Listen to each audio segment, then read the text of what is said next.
ওরা কি উটের দিকে তাকায় না?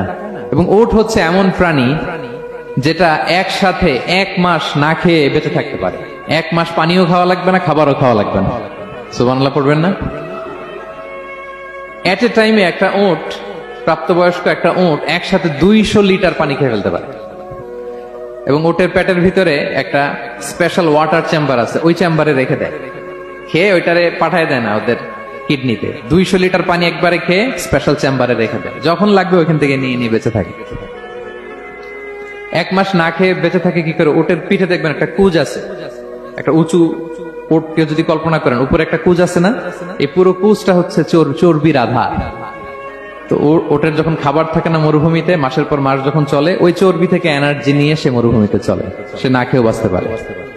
আমাদের চোখের মধ্যে যেমনি একটা পাপড়ি, এরকম এক পাপড়ি দিয়ে উটকে আল্লাহ বানায় নাই, ডবল লেয়ারের পাপড়ি দিয়েছে, কারণ মরুভূমির মধ্যে চলতে